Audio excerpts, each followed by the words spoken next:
Shalom. Call halal Yahweh Bashem Awashai, Bashem Rakak Badash. Double honors to the apostles and the elders. Salutations to all my fellow laborers. Doing this work in truth and sincerity, risking their lives and their freedom to do so now more so than ever. To the confusion of face that are joined unto our ranks, the hopefully elect, the Akwaf that are listening and learning, to you I say Shalom. This is your brother Malcolm from the branch of the Great Millstone here in Chicago, coming at you with a quick lesson. And I have to be fast with it because I got to get out of here and get to the live show. And this is a video that I came across with D.L. Hughley, and he speaks on Mitch McCullum, which is the Edomite who said that nobody alive today had anything to do with slavery and didn't benefit from it, which is a complete and total lie, which he's going to point some of those things out. And he says it so beautifully and eloquently, except for the fact when he brings up the Native Americans. He's going off with that because the Native Americans that received all that money are not Native Americans. Those are Edomites claiming Native American heritage through their mothers. Your heritage is through your father. The real Native Americans living in shit, piss, and squalor in some of the most horrific places, garbage filled, drug filled, drunken filled, dirt. They don't even have running water in some of these reservations. So indoor plumbing, man. So he went off when he made that statement. But to the effect that what reparations that were given to these other people and things of that nature, he was right on point. So I'm going to open with this scripture before we play the video. And I'm going to open with Isaiah 65:6. And it reads, "Behold, it was written before me, I will not keep silence, but will recompense, even recompense into their bosom." So it's a saying that I don't know if I'm the first person to ever say it, but I've been saying it for quite a long time. And that saying is that Manifest Destiny has a part 2. They didn't read the fine print. What they did unto us will be done unto them and double. All right?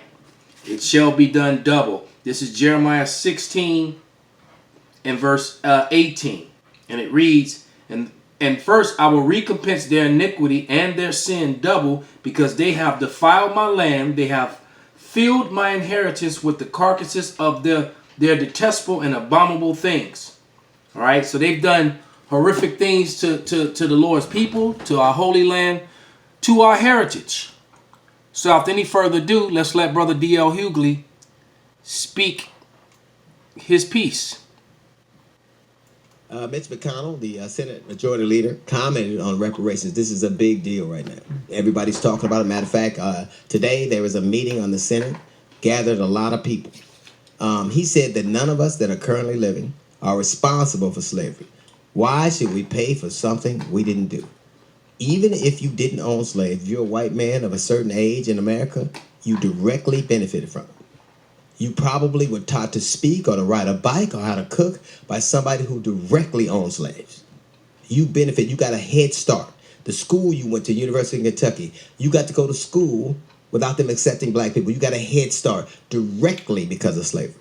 The Civil War ended in 1865, 100 years after the Civil War ended. I was born in 1965. I'm the first one of my mother's children to be born with the full rights of an American citizen. You, from your first breath, were an American citizen. You got all the rights due an American citizen from the very time you were born. If you purchase stolen goods knowing they're stolen, they're still stolen. And if you lose those goods and no longer have them, you still have to make restitution. You still have to pay for the stuff. Possessing 9/10 of the law, you still receive stolen property that you knew was stolen. As far as I know, there's no statute of limitations on murder, which happened all the time. And they always talk about how they hate freeloaders. It is against the laws of finance to have profit without loss. You can't get all the money. Imagine how much money you would have if it was all profit. You didn't have to pay for gas. You didn't have to pay for living expenses. You didn't have to pay taxes. How much money would you have? That's in essence what America got from having slavery. And just because a bill doesn't come on time doesn't mean it ain't due.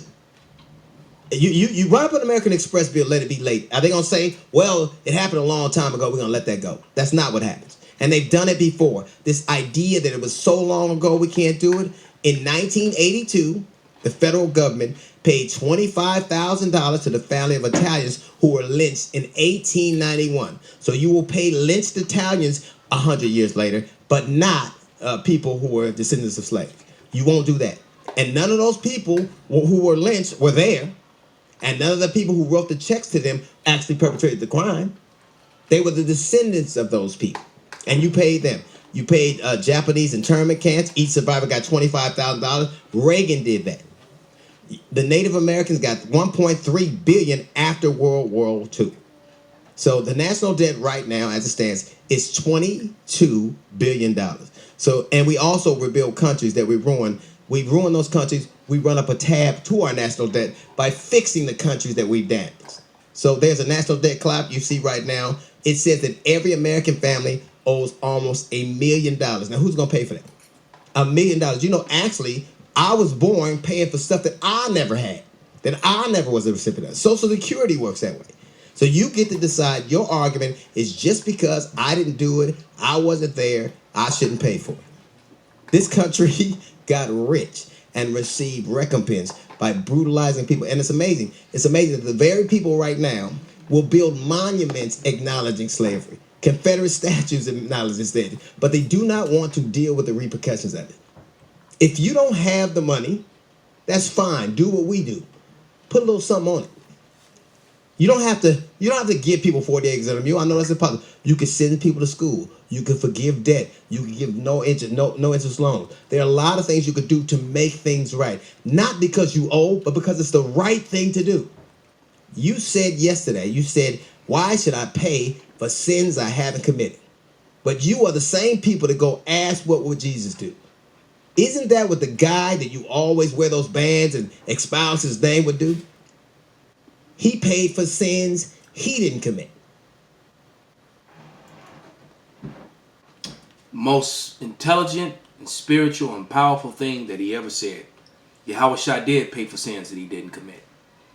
But those sins that he paid for, well, that's truly, actually Yahweh Shai did pay for his sins. It tells you that he paid first for his own sins and then for the people of Israel. All right? So let me correct myself.